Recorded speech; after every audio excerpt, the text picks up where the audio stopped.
The sun hung low, casting a faded gold across the quiet streets of a neighborhood that hadn't changed in decades. Lawns were clipped. Mailboxes leaned slightly like old men in conversation. And the silence wasn't empty. It was the kind that held breath. Dwayne Johnson sat behind the wheel of a black SUV, his hoodie pulled halfway up, a ball cap tugged low. No stylists, no cameras, just a man with a full calendar and a tired mind. He blinked hard, trying to clear the fog behind his eyes. The meeting had run long. His phone buzzed in the console, but he didn't check it. A song hummed low on the radio, something soft, unfamiliar, and for a moment the world outside looked almost unreal. Still, safe, then movement. A figure stepped off the curb, quick, sudden. Dwayne's breath caught as he slammed the brakes, his heart jamming into his throat. Tires shrieked on the asphalt. The wheel jerked under his palms, and then impact. Not loud, but solid. The man bounced off the hood and crumpled to the ground, rolling slightly before settling still on his side. Silence returned, but now it was jagged. Dwayne sat frozen. His hands stayed clenched around the wheel long after the car stopped. It wasn't dramatic, it wasn't violent, but it was enough to change something. The door opened before he even knew he'd pulled the handle. Gravel crunched beneath. His boots as he rushed around the front, voice low, broken. "Sir? Are you okay? Hey, talk to me." The man groaned, shifting slightly. Late 50s maybe, weathered coat, wrinkled skin. His eyes opened slow, like someone waking from a faraway dream. And then he looked up, directly at Dwayne. "You okay?" Dwayne asked again, his voice cracking on the word "you." A few neighbors stepped out of porches. Someone shouted they were calling 911. A child stood still, clutching a bike handle. The air had changed. Dwayne didn't notice any of it. Just the man, the breath in his lungs, the way time had suddenly decided to stretch and hold him inside it, and for the first time in years, he felt small. Guilt had a taste. It tasted like metal and regret. The wail of sirens carved through the stillness, rising and falling like waves on a distant shore. Red and white lights pulsed across the sidewalk, washing over front porches and silent faces. Neighbors who had once kept to themselves now stood at the edges, caught between concern and curiosity. Dwayne knelt beside the man, one hand hovering just above his shoulder, unsure of how much pressure was too much or too little. The man's coat was thin, too thin for the season. His breathing had steadied, but his expression stayed far away, like he was listening to something no one else could hear. "You didn't see me," the man said quietly, not as accusation, more like observation. No. I didn't. Dwayne shook his head, the words falling apart in his throat. Before he could continue, the man sat up slowly, waving off the approaching paramedic with a tired flick of the hand. "I'm okay," he murmured. "Just a little shaken. I've been worse." "Please don't move yet, sir," the paramedic said, crouching beside them with practiced calm. "We need to get you checked out." The man gave a slow nod, but didn't lie back down. Instead, he turned to Dwayne, not with anger, not even with pain, just stillness. His eyes locked with Dwayne's, and then something unexpected happened. He reached out, calloused fingers, dry with cold, gently touched Dwayne's wrist. "It's okay," the man said with a strange softness in his voice. "Sometimes we're meant to stop this way." The sentence landed like thunder in Dwayne's chest. Around them, the crowd fell even quieter, the sirens now muted behind ambulance doors. "Meant to," Dwayne echoed, barely able to get the words out. The man offered a faint smile. "You look like someone who hasn't stopped in a very long time." Dwayne didn't know how to respond. He just stood there, blinking, breathing, watching this stranger defy every expectation. No anger, no accusations, no lawsuits, just grace. As the paramedics lifted the man onto the gurney, Dwayne walked beside them. When they tried to close the back doors, he stopped them. "I'm coming," he said. "You don't have to," one medic began. "I do," Dwayne interrupted, his voice steady.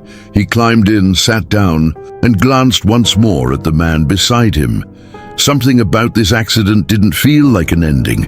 It felt like the start of something neither of them had seen coming.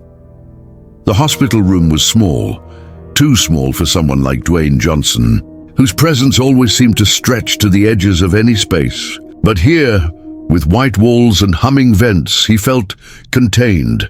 The curtain beside the bed swayed lightly as the HVAC kicked on, filling the silence with soft breath. He sat in a plastic chair, elbows on knees, hands clasped together. The man, the stranger he'd hit, lay in the hospital bed with one arm hooked to a monitor, his face lit by the pale wash of afternoon light slipping through a narrow window. Dwayne had expected questions, maybe even quiet blame wrapped in politeness. But Leo, he had finally offered a name, hadn't said much since they arrived. Just a few answers for the nurse. A soft nod when asked about pain, and then stillness. Now the nurse had stepped out. They were alone. "You don't have to stay," Leo said, his voice low, almost buried beneath the beep of machines. Dwayne looked up. "I hit you with my car. I think staying is the least I can do." Leo gave a dry chuckle. "You didn't hit me hard enough to earn this kind of guilt." Silence again. Then, "I used to teach," Leo said, almost absent-mindedly. "History. High school. For 23 years. Dwayne tilted his head, surprised. "Really?" "Yeah. I wasn't the best, not the worst. But I showed up. Kids remember that more than you'd think." "What happened?" Dwayne asked. Leo's eyes flicked toward the ceiling. "Life. Budget. Cuts. Divorce. Drinking. One day I just didn't show up anymore." Dwayne didn't press. He could feel the edges of something sharp beneath Leo's calm. "I lost my daughter 3 years ago," Leo continued, voice quieter. "Car crash. I was supposed to pick her up that night, but I fell asleep on the couch. She called me twice." Dwayne's chest tightened. He didn't move. "I don't tell people that," Leo said. "But you, I don't know. You've got the look of someone who thinks pain makes you strong." Dwayne exhaled slowly. "Doesn't it?" "No," Leo said. "It just makes you quiet. The real strength is in what you do after." The words hovered in the sterile air, more real than anything the machines could measure. Dwayne looked down at his hands, the same ones that had gripped the wheel hours ago, the same hands that had held movie scripts, lifted trophies, signed 1,000 autographs. But here, they felt empty. Leo turned toward him. "I think getting hit by your car, maybe it was the first time in years I felt like something stopped me, and I needed that." Dwayne didn't answer, but inside his chest something shifted. Not pain, not guilt. Recognition. The house was quiet. Too quiet for a man who'd spent years filling rooms with presence. Dwayne stood in the middle of his kitchen, one hand resting on the counter, the other wrapped around a glass of water he hadn't sipped. The walls held their trophies, their movie posters, their awards. But tonight, none of it felt like it belonged to him. The room smelled faintly of eucalyptus. Someone had left a candle burning. He blew it out.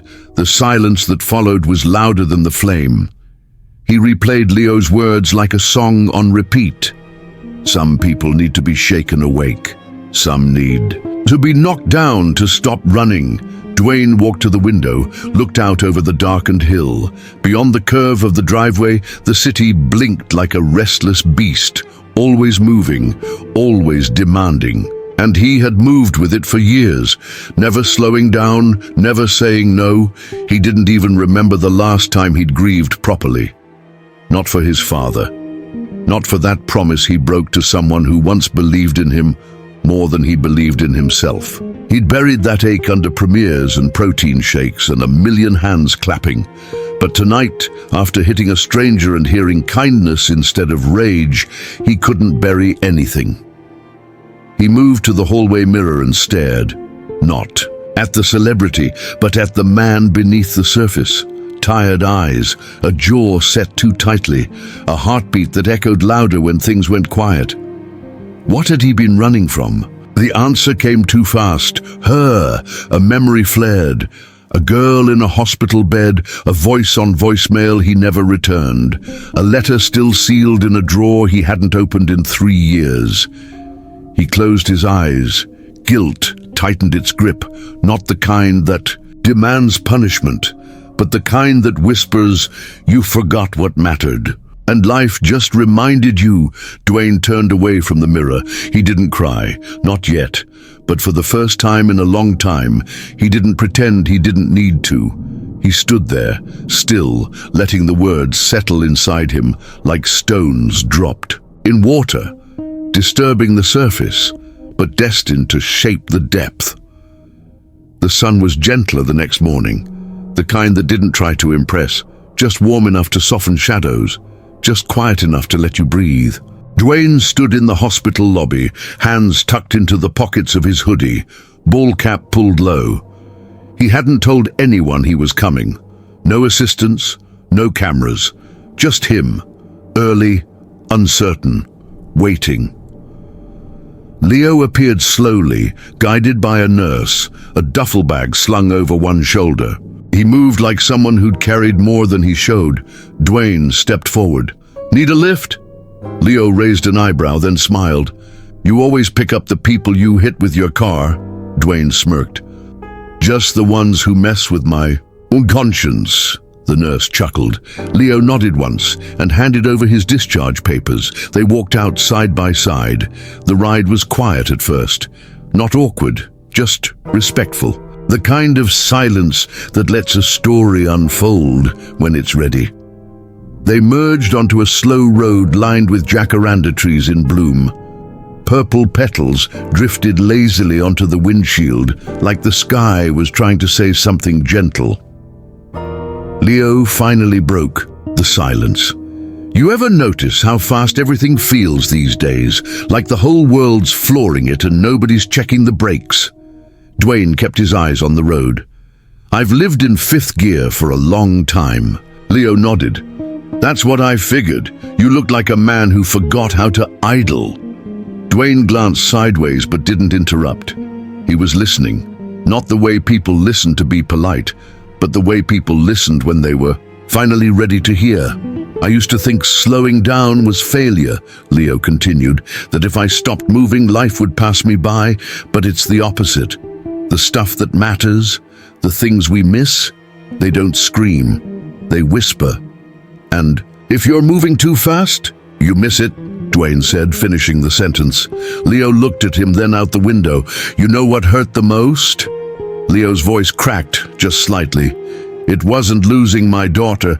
It was realizing I spent years making noise when I should have been making space for her voice." The car rolled to a stop at a traffic light. Dwayne didn't speak. His jaw clenched softly. Something sat on his chest like weight, but he didn't push it away. "She used to draw," Leo added. "Sketches on the fridge, on napkins, everywhere. I threw half of them out because I thought the fridge looked messy. Now I'd give anything to see one taped up crooked." The light turned green. Dwayne pressed. "The gas, slowly this time. I didn't hit you yesterday," he said, voice low. "I think you stopped me." Leo smiled. "Same thing, really. Just depends what direction you were heading." And for the first time in years, Dwayne didn't feel driven. He felt led. The door creaked as Leo pushed it open, revealing a narrow apartment, lit only by the soft spill of late afternoon sun through dusty blinds.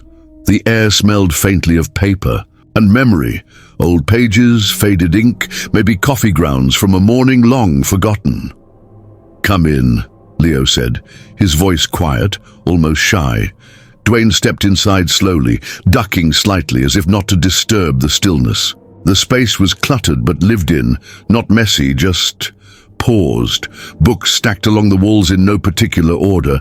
A pair of untied shoes sat by the door.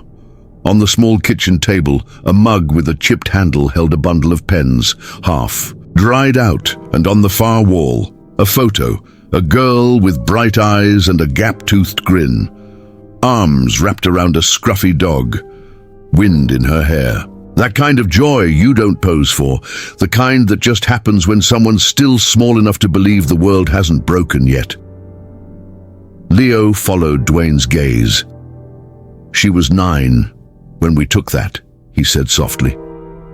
"Loved that." But like he was royalty. Dwayne nodded once, the kind of nod that said, "I see her," even if he didn't know how to say anything else.